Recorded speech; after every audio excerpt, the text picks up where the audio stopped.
মনেরও বাগানে ফুটিল ফুল রে, রসিক ভ্রমরাইলো না, ফুলের মধু খাইলো না। এই মনেরও বাগানে ফুটিল ফুল রে, রসিক ভ্রমরাইলো না, ফুলের মধু খাইলো না।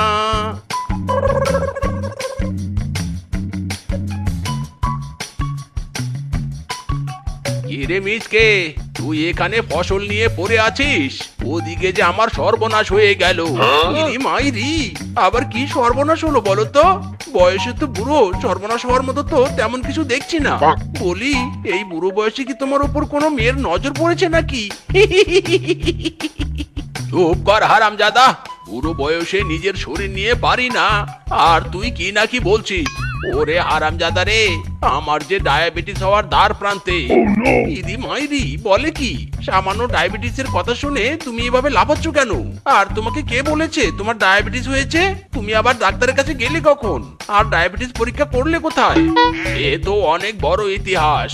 শোন তবে বাবু, তোকে বলছি।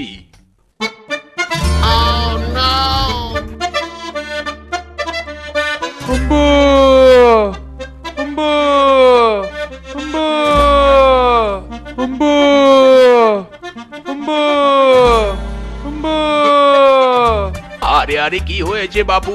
এত চিৎকার করছিস কেন? তোর চিৎকারে তো বাড়িতে ভূমিকম্প শুরু হয়েছে দেখছি।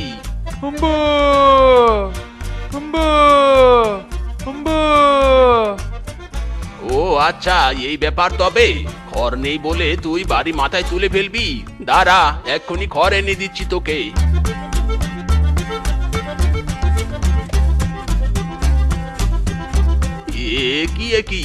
এ কি দেখছি আমি? আমার হিসুতে এভাবে পিঁপড়ে বসেছে কেন? তবে কি আমারও? না, এ হতেই পারে না।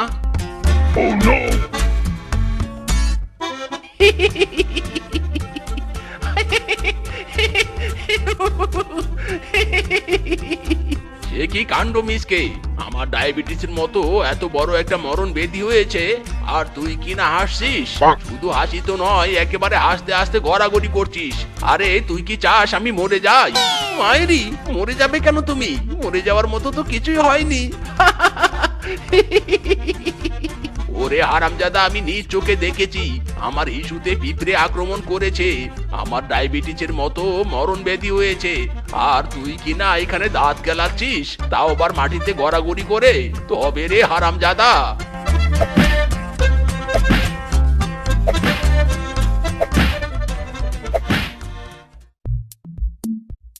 কি ব্যাপার কদম কাকু, চায়ে তো চিনির চও নাই।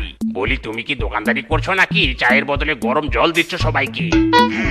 হারামজাদা, তোর এক কাপ চায়ে এ পর্যন্ত 3 চামচ চিনি দিয়েছি, তবুও তোর চিনির স্বাদ মিটছে না।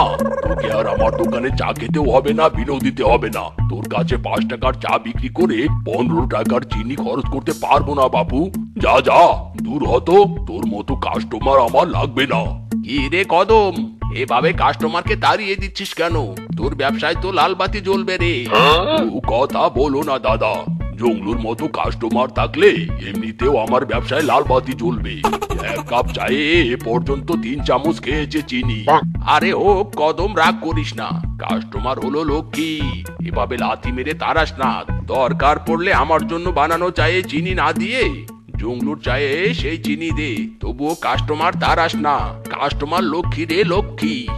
আহা মদন কাকু, তুমি কত ভালো গো, কত ভালো। তোমার চিনি আমার জন্য স্যাক্রিফাইস করলে, তোমার জন্য তো আমার মনে সম্মান গড়গড় গড়গড় করে বেড়ে গেল। ওরে বাবা রে, উরি মারে, জ্বলে গেল রে, পুড়ে গেল রে। আহ হারামজাদা, আমি তোর জন্য চিনির বরাদ্দ দিলাম, আর তুই কিনা আমাকে পুড়িয়ে ফেলার ধান্দা করছিস। আজ তোর একদিন কি আমার একদিন, তোকে মেরে আজ আমি শরীর চর্চা করব। আহ জ্বলে গেল রে, জ্বলে গেল। হারামজাদা। ওরে বাবা রে, ওরে কাকু রে, কি লাগছে? ছাড়ো মদন কাকু, ছাড়ো, ছেড়ে দাও। দোয়াই মদন কাকু, আর মেরো না। ওরে বাবা রে। যত বিপদ হয়েছে আমার, বাবা যে আমাকে দিয়ে আর কি কি কাজ করাবে কে জানে, ভালোই লাগে না। এই হারামজাদা, এই তুই আর জায়গা পেলি না? খুঁজে খুঁজে এসে আমার মান সম্মানটাই তোকে নিলামি তুলতে হলো। ওরে হারামজাদা রে! উরি বাবা রে, উরি দাদা রে, গালটা আমার অবশ হয়ে গেল রে। আরে কিংকং, তুই আমাকে মারলি কেন? তুই তো জানিস না বাবা আমাকে কি গুরু দায়িত্ব দিয়েছে। বাবার ডায়াবেটিসের ওষুধ খুঁজতে আজ আমি জঙ্গলে মায়েরি। আরে ওষুধ খুঁজবি ভালো কথা, আমার দিকে হা করে তাকিয়ে আছিস কেন? ওষুধ কি আমার পটিতে নাকি? হ্যাঁ, হারামজাদা বলদ কোথাকার!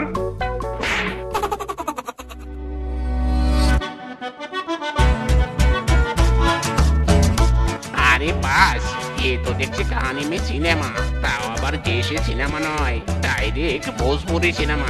বাট কিন্তু গান ছাড়া শুধু সাউন্ডে মদন কাকু নাচছে কেন? সাউন্ডের সাথে সাথে একটা গান চললে মন্দ হয় না।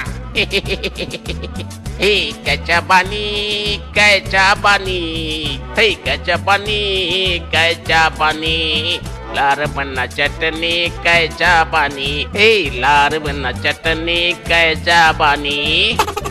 আয় হায়, এ কি ঘটনা! আমি ব্যায়াম করছি ভালো কথা, বাট কিন্তু তুই আবার এভাবে হেলে দুলে নাচছিস কেন? আরে কাকা, তোমার নাচের স্পিড দেখে আমি আর নিজেকে কন্ট্রোল করতে পারিনি, তাই আমিও তোমার সাথে সাথে হালকা পাতলা আওলা ডান্স দিতে শুরু করে দিলাম। ওরে হারামজাদা, আমি ডায়াবেটিস নিয়ন্ত্রণ করার জন্য সাউন্ড বক্স বাজিয়ে ফিজিক্যাল এক্সারসাইজ করছি, আর তুই বলছিস আমি নাচানাচি করছি? আমার কি দোষ মদন কাকু? তোমার ভাবভঙ্গি দেখে তো মনে হচ্ছিল তুমি নাচছো, কারণ আমার জন্মে তো আমি কাউকে দেখিনি এভাবে সাউন্ড বক্স ছেড়ে দিয়ে জিম করে। আগে দেখিসনি তো কি হয়েছে, এখন দেখ। আরে ধুর, যত সব ন্যাকামি, বুড়ো বয়সের ভীমরতি। কি বললি? তবে রে হারামজাদা,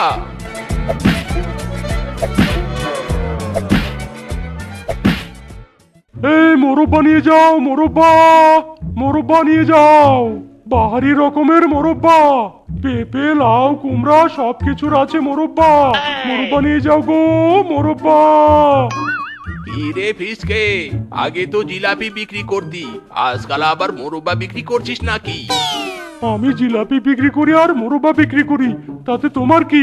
আর তুমি যে হাঁটার বদলে আজকাল জগিং করছো, সেটা কি আমি তোমাকে একবারও জিজ্ঞেস করেছি? কি পরিমাণ অসভ্য ছেলে পুলে! কোথায় আমার প্রশ্নের জবাব দিবি তা না করে তুই আমাকেই উল্টো প্রশ্ন করছিস। আজকালকার ছেলে পুলে এত অসভ্য হয় কি করে? যেভাবে আজকালকার বুড়োরা অসভ্য হয় আমি ভালো করে জানি মদন কাকু, তুমি ডায়াবেটিসের রিস্কে আছো, আর তুমি আমার কাছে মোরব্বা কিনবে না, তাই তোমার সাথে অযথা কথা বাড়িয়ে কোনো লাভ নেই। তুমি বাপু ভালোই ভালোই বিদায় হও তো, আমাকে বেচাকেনা করতে দাও, তুমি ছাড়াও আমার অনেক কাস্টমার আছে। কি যত বড় মুখ নয় তত বড় কথা! তুই আমাকে দু চারটা বাজে কথা শুনিয়ে এখানে ব্যবসা করবি, তার আগে তোকে শায়েস্তা করব আমি রে হারামজাদা।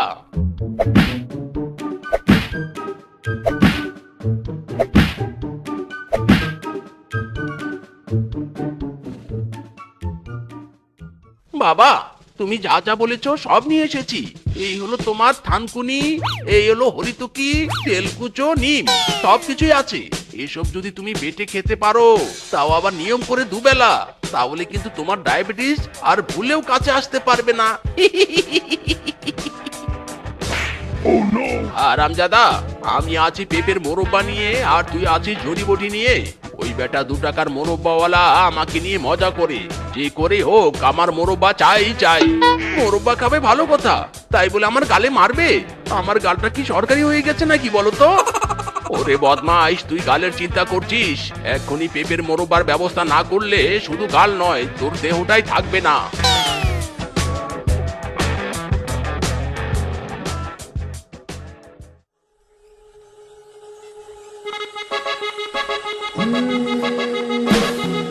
আরে মিচকে দাদা, কি করছো কি? গাছ ভর্তি পেঁপে হয়েছে, আর তুমি কি না এখন পেঁপে গাছের গোড়ায় সার দিচ্ছ? সার নয় রে শেফা, চিনি দিচ্ছি চিনি। বাবা মোরব্বা খেতে চেয়েছে, তাই পেঁপে গাছের গোড়াতেই চিনি দিচ্ছি, যাতে গাছ থেকে পেঁপে নয়, গাছ থেকে ডিরেক্ট মোরব্বা সংগ্রহ করতে পারি। This is my hidden talent, মাইরি। ইস, ট্যালেন্ট না চাই, তুমি যে আবারও কাকুর হাতে মার খাবে আমি 100% শিওর। পোড়ামুখী বেজিমুখী উটকপালি কুপা, বললি তো তোর কুপা মুখে বললি তো বেফাস কথাটা। যা দূর হ, তুই আমার চোখের সামনে থেকে দূর হ।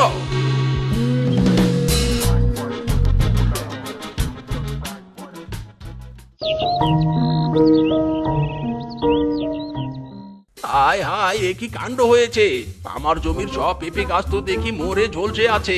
হারামজাদা, তুই না বলেছিলি গাছেই পেঁপের মোরব্বা হবে? এখন তো দেখছি গাছই নেই। চিনি দিয়ে পেঁপে চাষ করলে গাছ থাকবে কি করে কাকু? তোমার বলো ছেলে তো পেঁপে গাছের গোড়ায় মুঠো ভরে চিনি দিয়েছে গতকাল। ওরে হারামজাদা রে, কি করেছিস তুই? মোরব্বা খাওয়াতে গিয়ে আমার ফসলেরই সর্বনাশ করেছিস। আজ তোর রক্ষে নেই রে হারামজাদা, রক্ষে নেই।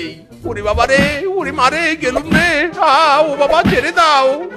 মারো কাকু, আরো মারো, আরো জোরে মারো। মেরে মেরে বুদ্ধির গেট খুলে দাও, আরো জোরে।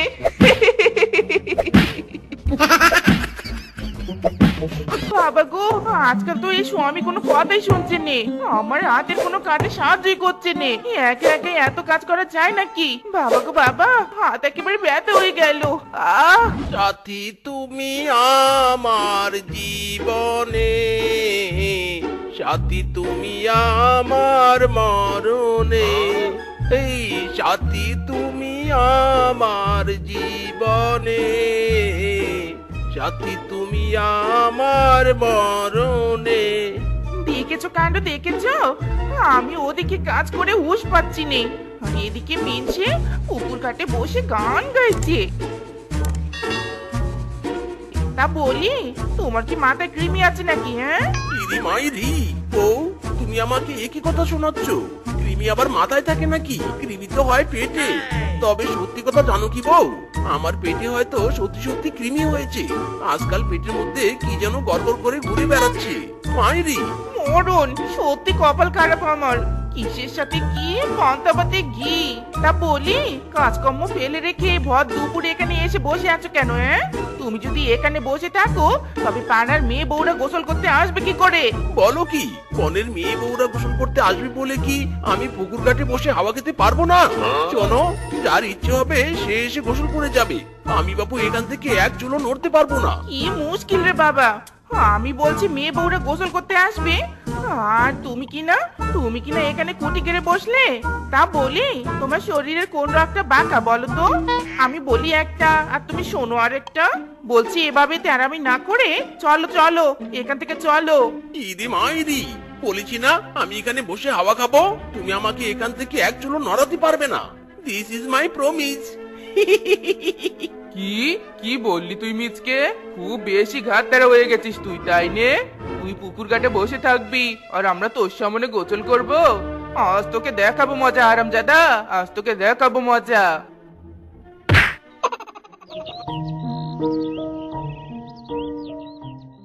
জানু বৌদি, মিচকে দাদার কাহিনী কাল তো বাঘিনী মামির হাতে উদম কেলানি খেয়েছে। নিশ্চয়ই মামিকে কোনো বাঁকাতারা কথা শুনিয়েছে। তাছাড়া তো বাঘিনী মামি ঝামেলায় জড়ানোর মতো নয়। সে আর বলতে, জানু বৌদি, মিচকে দাদা নাকি পুকুর ঘাটে পণ করে বসেছিল, আর তখনই বাঘিনী মামি গোসল করতে গিয়েছিল পুকুর ঘাটে। তাই তো বাঘিনী মামিও কিছু না বলে মিচকে দাদাকে লাথি মেরে পুকুরে ফেলে দিয়েছিল। চর চর থাপ্পড় কিল ঘুষি তো একেবারে ফিরি ব্যাপার স্যাপার। কি ব্যাপার? এটা কি হলো? তোমরা আমাকে দেখে এভাবে হাসাহাসি করছো কেন? কি হলোটা কি? আমি কি জোকার নাকি? হ্যাঁ, যে এভাবে হাসছো? আবার বলছো না কেন বলো? কে আর বলবো, শুনলাম তোমার বর নাকি উদম কেলানি খেয়েছে, তাও আবার বাঘিনী মামির হাতে। এবার তো আমার ঘোর সন্দেহ হচ্ছে তোমার স্বামী শুধু ঘাট তেরা নয়, চরিত্রহীনও বটে। খবরদার রূপা, একদম আজে বাজে কথা বলবি নে। আমার স্বামী ঘাটতারা হতে পারে, কিন্তু চরিত্রহীন নয়। তুই যদি আরেকবার আমার স্বামীর চরিত্র নিয়ে কথা বলিস, তবে আমি তোদের মুখ একেবারে ভেঙে দিব বলে দিলুম। এই, তোর সাহস তো কম নয়। তুই কিনা তোর চরিত্রহীন স্বামীর হয়ে আমার মুখ ভেঙে দিতে চাস? যত বড় মুখ নয় তত বড় কথা। রূপা, সে দেখছিস কি? ধর হারামজাদিকে, মেরে তক্তা বানাবো।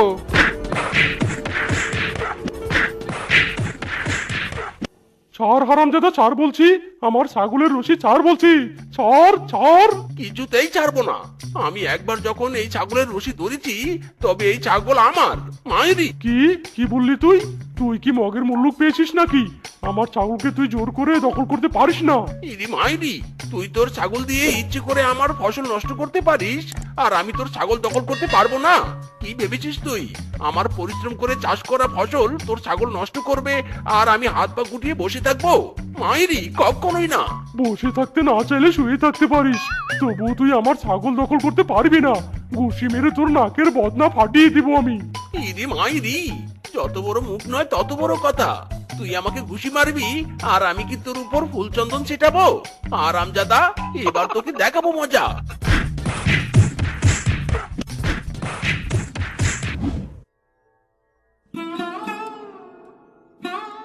শেফা দিদি, তুমি বলো এত অত্যাচার কে সহ্য করবে? এতদিন তো জানতাম মিচকে দাদা শুধু ঘাট দেড়া, এখন তো মনে হচ্ছে মিচকে দাদা পুরোপুরি পাগল। একেই তো জোর করে আমাদের ছাগলটা নিয়ে এসেছে, আর ফিচকের কি হাল করেছে দেখেছো একবার? এভাবে কেউ কি কাউকে মারে বলো? কি যে বলবো টিনা, আমি তো কিছু বুঝতে পারছি নে। মিচকের মেজাজ যে কেন বিগড়ে যায়।